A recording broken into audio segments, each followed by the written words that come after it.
Adam, Time for Miracles was the OST for 2012, right? What is your take on environmental issues and all that stuff, since everyone's talking about it? I'm a singer. I don't really like to get into this. But I mean, honestly, like, because I'm not well versed in all that. I mean, obviously, I think that we need to pay attention and take action and change stuff. I mean, I know that's very broad and vague, but is there anything that practice for you in that issue, that method? Maybe save a couple of plastic bags. I'm just gonna keep singing. You know. How much do you think fashion and image actually factor into your success?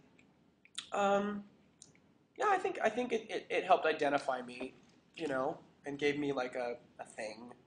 You know, obviously, like when I was on Idol, I liked to mess around with crazy clothes and my eye makeup and this and that. And I've always been like that. Like I've always liked to play dress up and to dress differently. It's a form of expression. I think it came at the right time because people like Kesha and Lady Gaga, they all like capture the essence of an image. It's important, like how Madonna was, you know. Mm-hmm. So I was wondering, in photo shoots, back to my photo shoot question, how involved are you in the conceptualization of it? It depends on the photo shoot. Sometimes the photographer has the concept already and they present it to me. I'm like, oh, cool, right on. Sometimes I just let them do what they want and I'm just like a blank canvas. But more often, I'm pretty opinionated. You mean you're hard to work with? No, not hard to work with. I don't think I'm hard to work with at all. I actually love working in a team. Right. I love collaboration, whether it be in music or fashion or photo shoot or anything in this business. Right. I like working with people that are good at what they do and then bringing my ideas to the table and taking their ideas and sharing them and coming up with a finished product.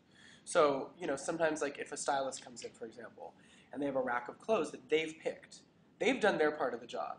And then I go, ooh, I like that, I like that, I like that, I like that. What could we wear this with? And then they keep doing their part of the job. So that's a collaboration. Yeah. You know, and we have fun with that. And with makeup and hair and things like that, you know, I'll let somebody do my makeup and then I'll be like, hey, can we add a little bit more of this? Or sometimes lately I've been doing my own. What brands do you use? Like, do you have like a particular brand? How do you take Mostly MAC, actually. Oh, MAC. The majority. I'm a fan of that. Yeah, the majority of it is MAC. Yeah. Some Smashbox. Some Makeup Forever. Okay. Top of your mind, your fashion sense. Describe 3 words. Your fashion sense. Glam. All right. Subtle. Come on, Adam. Yeah, glam. Edgy. Sure, edgy. Edgy's good. Glam, Edgy is edgy, androgynous.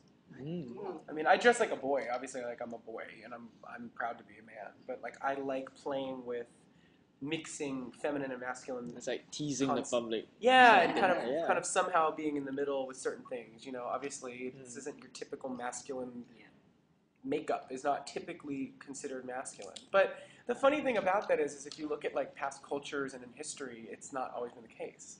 So look at the animal kingdom first of all. Male animals tend to be more colorful and over the top to attract females, like peacock. It's peacocking. If you look at back in the day, like the Restoration period, men wore full faces of makeup, powdered wigs, white face, makeup, lush. That was accepted because they were making themselves more attractive. So I don't know when it changed, but it has changed. How do you maintain your voice? You do like vocal exercise? Or do you Sometimes I do vocal exercises. Sleep and water are really important. What else? I think it's also really important to just not be neurotic about it. I think a lot of singers get like really, oh God, my voice, and they're like, it's all, a lot of it's in your head. Do you have a special remedy? You have to drink this and drink that? Yeah, there's like a training regimen. Tea like is great. vocal exercises. Not a lot. Do you like stay away from fried food? Fried food's great for your voice. It is. The grease, Okay, the grease thank is God I great. have this on like camera. I have to show that to my music teacher. Yeah, What? because like I was in a musical last year, and then Yeah. like 1 week before we only had like plain food. We had like soups and like plain rice. It was terrible. For Yeah. what? No, because I was involved in a university musical. Right, but what was their reason? It was bad for your throat. That's bullshit. See, Adam Lambert says it's bullshit. That's not true. The one thing is sometimes certain spicy foods can create acid reflux. Oh, yeah. And if you go to bed and you've had acid reflux, it can screw your Yeah. throat a little in the next morning, but that's about it. Hey, Adam, back to fashion, right? Say for an average guy like me, okay, I'm 21. So do you have any fashion tips? Like what can I do to improve my look? Or like, You look great. oh, No improvement needed. thanks. I think it's all about personal style. I think it's like how you want to express yourself. If you want to put on a bright pink T-shirt because you like the way it looks, then do That's it. what you did Oh yeah, that's what I did yesterday. I think the key to personal style is not giving a shit what anybody else thinks. True. Mm. Is doing what you want to do. Our fans tweeted some questions, so possibly if you could give just short answers to this. Sure. When you wake up in the morning, do you know where you are? Because you keep traveling. I do. There's been an occasion or two where I've been like, huh? What the heck? Where the heck am I?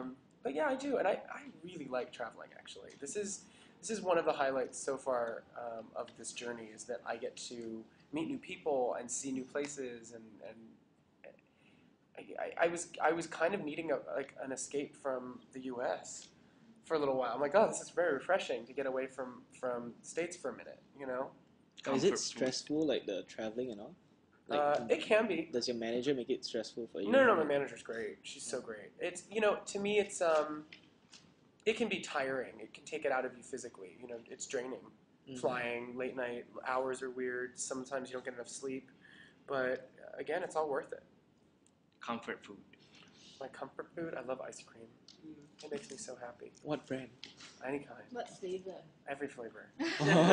Any particular Yeah. brand, like Ben & Jerry's, Haagen Ben & Jerry's is Dazs? really good. Yeah, I like Ben & Jerry's. I like mint. Cookies and cream? Peppermint? Yeah, mint chip, chocolate flavors, caramel. I don't. I'm not picky with what, as long as it tastes good. Most unexpected thing encountered during your international promotional trip. Well, it just started. We've only been Australia thus far. Most unexpected thing? I think I've been really, really surprised and delighted at how many fans I have internationally. I didn't realize really the extent of it. Yeah, I didn't quite realize it. But with Twitter, you should be, because Yeah. a lot of your followers are like from outside America as well.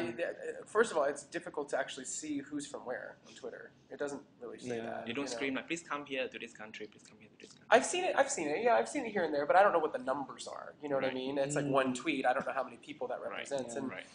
I think the other thing that's really interesting and unexpected is that even though the fans are different from different cultures, they're different color skins, they're from different races, they all are there for the music. Yeah. And that's really cool. And the fans are similar no matter where I go. Mm.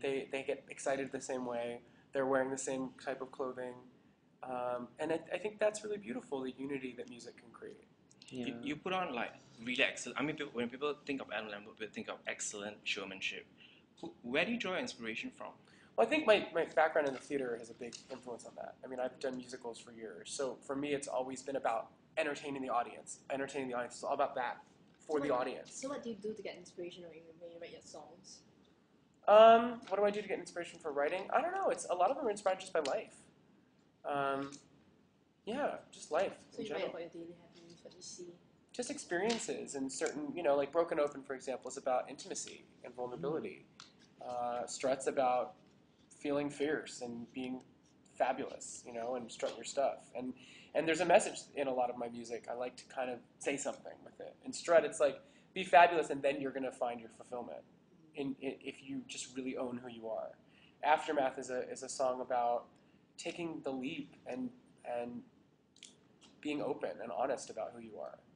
And that even though it seems hard, once you do it, in the aftermath, you'll find other people like you. You'll find love. You'll find